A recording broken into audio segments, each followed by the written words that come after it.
الله المصطفى الصفي صلى عليه الله أخلاقه وصفاته لا دخلة قوية. سبحان من سواه هو قدوتي وحبيبي ودعوة النجاة يا رسول الله يا حبيبي. باوع. هسه أنت بالجامعة شفتني صدفة، أوكي، وتصرف على هالأساس. صراحة أنا لما شفتك اختنقت يعني، لا مو من عندك يعني بس من الأشواق. زين أنا قلت لك أنا راح أقوم أتحجب، أنت ليش تتحجب؟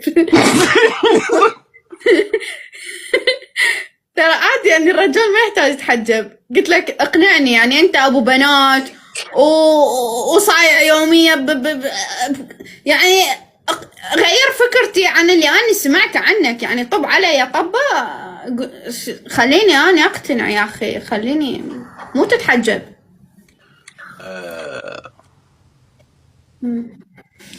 أنا لما دخلت للجامعة وشفتك، أنا دائما أغض البصر عن النساء، لكن شفتك هي صدفة.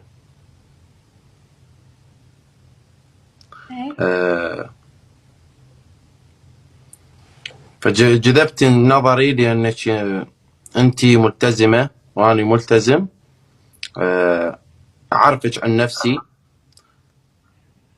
أني يعني جدا ملتزم وأحب شو اسمه، دائما صلاتي ما فوتها، الفجر والظهر والمغرب والعشاء دائما.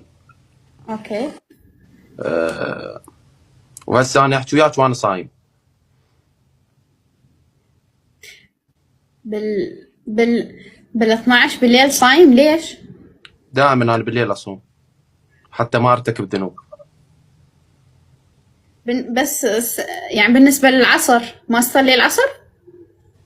انت سويت سكيب للعصر، يعني راسا انتقلت للمغرب والعشاء.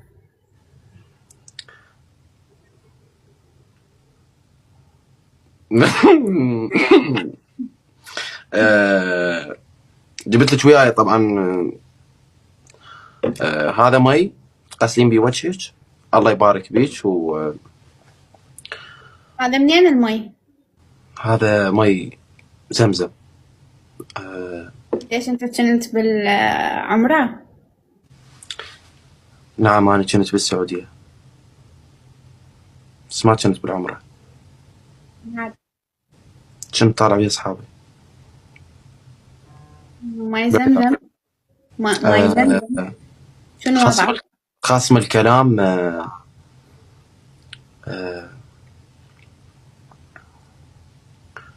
أنا دائما أنا ما ألتقي بأحد. شلون يعني ما تلتقي بأحد؟ ما أحب أرتكب ذنوب، حتى ما أسلم، حتى قصدك بنات لو شباب؟ لا أكيد شباب.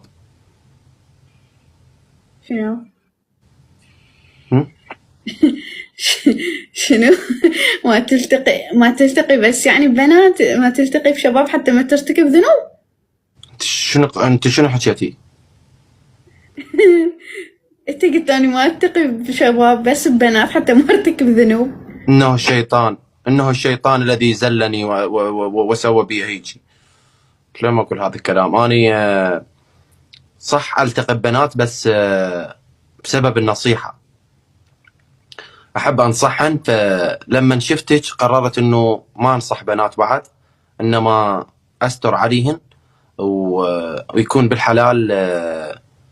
يا أختي أنا جدا معجب بيك أختي رحمة،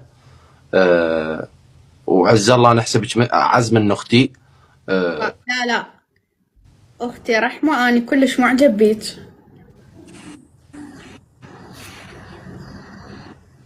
يعني أنت أعز من أختي، يا أختي في الإسلام. فهل أنا جايك يعني وهل تقبلين اقبل.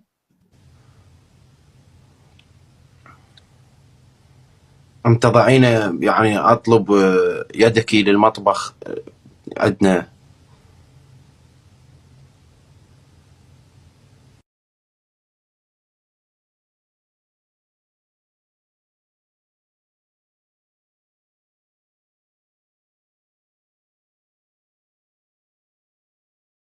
يعني يعني أختي رحمة، أختي احنا رايدين القرب منك و يعني ما افتهم رحمة شلون. اختي نريد القرب منك. زين انا هسه من اروح افاتح اهلي اقول لهم اكو واحد يقول لي اختي رحمة اريد القرب منك، ايش راح يفتهمون؟ احنا رايدينش بالبيت مالنا. ايش اسوي بيده يعني؟ مزهرية تردني بالبيت مالتكم؟ انتي ترتدين الحجاب وتضحكين بصورة غريبة، لا تضحكين هكذا. ليش منو قال لك اللي يرتدي الحجاب ما يضحك؟ مو انت هسه مرتدي الحجاب وعادي الامور طيبة. اختي انا معجب بيك ورايدك ورايدك بشغلة ضرورية بالمحكمة.